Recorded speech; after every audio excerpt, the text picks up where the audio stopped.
Hello students. Government college Rajgarh Churu द्वारा संचालित online क्लासों में आपका स्वागत है।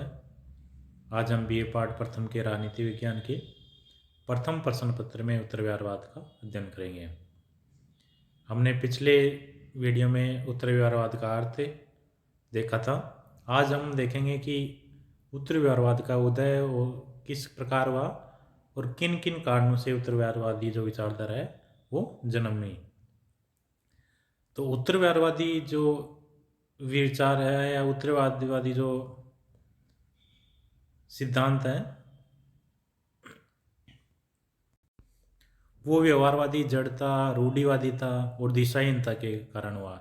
क्योंकि व्यवहारवाद के अंतर्गत जो भी शोध किए जा रहे थे उनका उस समय की परिस्थितियों के लिए किसी भी प्रकार की प्रासंगिकता नहीं थी। तो ऐसे में बिना प्रासंगिकता वाले शोध उस समय किए जा रहे थे। तो ऐसी परिस्थितियों में उत्तर व्यवहारवादी जो है वो जन्म लिया। द्वितीय विश्व युद्ध के बाद Diamond, Robert Dahl, David Easton, Karl Deutsch, Lasswell आदि विद्वानों ने जिस व्यवहारवादी जो आंदोलन की नींव रखी थी या जो व्यवहारवादी क्रांति हुई थी, आगे चलकर यही व्यवहारवादी है वो दो भागों में बट के एक तरफ सैद्धांतिक व्यवहारवादी थे जो शोध की प्रवृत्ति के बजाय सिद्धांतों में ताने बाने में बुनते रहे। दूसरे जो थे वो सकारात्मक व्यवहारवादी थे जो शोध प्रवृत्तियों की खोज में लग रहे और दोनों आपस में एक दूसरे पे प्रत्यारोप लगाने लगे। और इस तरह उस समय इस कारण व्यवहारवाद की जो कमियां हैं वो दिखने लगी।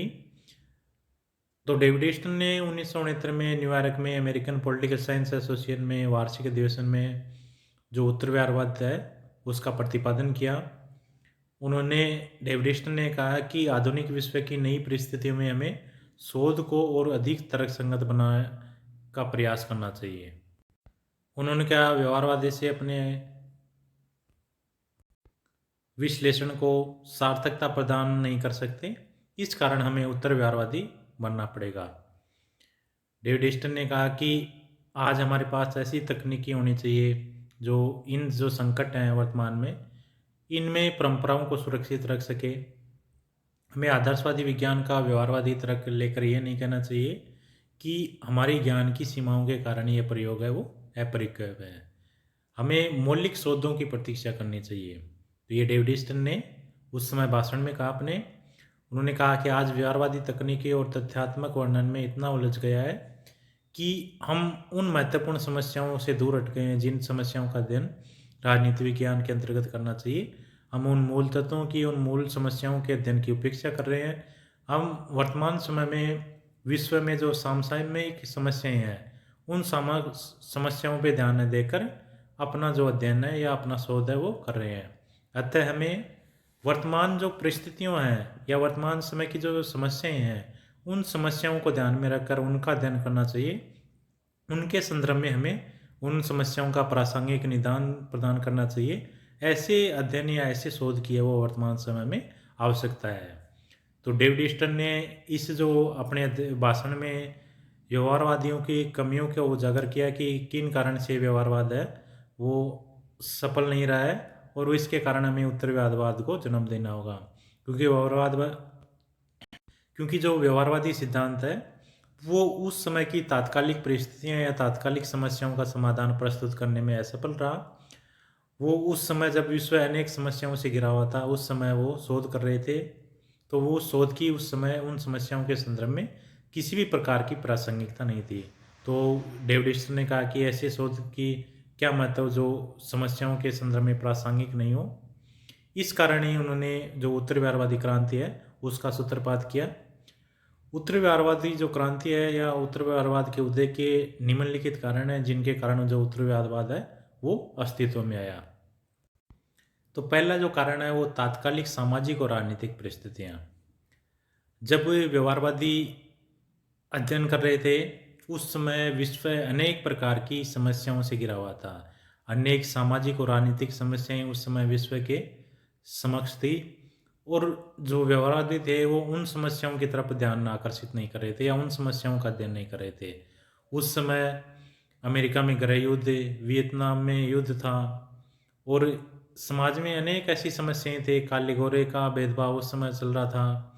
तो ऐसे समय में तानाशाही शासन की बढ़ती प्रवृत्तियाँ थी, जनसंख्या विस्फोट थी, तो इन समस्याओं से उस समय सारा विश्व घिरा हुआ था।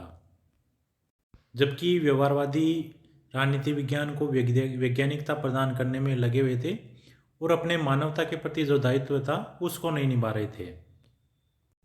तो उस समय ये प्रश्न उठ रहा था कि ऐसे शोध की या ऐसे तकनीकी प्रविधियों से किए हुए शोध की क्या उपयोगिता है जो तात्कालिक समस्याओं का किसी भी प्रकार से समाधान प्रस्तुत नहीं कर सके। तो तात्कालिक सामाजिक और राजनीतिक परिस्थितियों के कारण भी उत्तरव्यवहारवाद का जन्म हुआ। दूसरा था तत्कालिक राजनीतिक शोध के प्रति गहरा असंतोष। व्यवहारवादी राजनीति विज्ञान को प्राकृतिक विज्ञानियों की तरह विशुद्ध विज्ञान बनाने में लगे हुए थे। ये तथ्यों और मूल्यों की जो अलग अलग कर रहे थे तथ्यों मूल्यों को, और ये शोध पे अनेक निरर्थक पैसा इनके द्वारा खर्च किया जा रहा था। ये राजनीति विज्ञान में ऐसे सिद्धांतों का निर्माण करने का प्रयास कर रहे थे जो कि सभी प्रकार की परिस्थितियों और सभी कालों में लागू हो सके। ये उस समय वैचारिक प्रतिमानों, सिद्धांतों और संरचनाओं के निर्माण में थी। उस समय जो पाश्चात्य राजनीति थी या जो पाश्चात्य दुनिया थी वो तीव्र आर्थिक, सामाजिक और राजनीतिक जो परिवर्तन है, जो संकट है, उनसे गुजर रही थी। जबकि जो व्यवहारवादी जो विचारक थे वो पुस्तकालयों में बैठे हुए अध्ययन कर रहे थे और इन समस्याओं के प्रति उनका किसी भी प्रकार से लगाव नहीं था। व्यवहारवादियों ने राजनीति विज्ञान में मूल्य प्रधान अध्ययन को वैज्ञानिकता की कमी माना, जबकि तथ्य प्रधान अध्ययन को वैज्ञानिकता माना। जबकि जो उत्तर व्यवहारवादी थे उनमें इस व्यवहारवादियों के मूल्य की जो उपेक्षा की उसके प्रति तीव्र असंतोष उत्पन्न हुआ और उन्होंने तत्व और मूल्यों को दोनों को समान महत्व दिया। अगला है उचित भविष्यवाणी का भाव। व्यवहारवादियों के द्वारा जो अध्ययन किया गया था उसमें वो किसी भी समस्या का समाधान प्रस्तुत नहीं कर सके, नहीं कोई सटीक भविष्यवाणी दे सके। जैसे परमाणु बम का आविष्कार है, वियतनाम संकट है, अमेरिका में गृह युद्ध है, इन सभी जो संकटों ने या समस्याओं ने जो व्यवहारवादी था उनकी सभी मान्यताओं को समाप्त कर दिया, क्योंकि इन जो समस्याएं थी इनका व्यवहारवादी किसी भी प्रकार से पता नहीं लगा सके और ना ही इनका वो किसी भी प्रकार से समाधान प्रस्तुत कर सके। इसके अलावा जो उत्तर व्यवहारवाद है वो व्यवहारवाद के विरुद्ध प्रतिक्रिया भी है। द्वितीय विश्व युद्ध के बाद व्यवहारवादी राजनीति विज्ञान को अधिक विश्वसनीय वैज्ञानिकता प्रदान करने का प्रयास कर रहे थे। उसी समय कुछ व्यवहारवादी है वो इन प्रयासों को अपूर्ण व अपर्याप्त मानने लगे। ये उत्तर व्यवहारवाद है वो व्यवहारवाद के विरुद्ध भी एक प्रतिक्रिया है।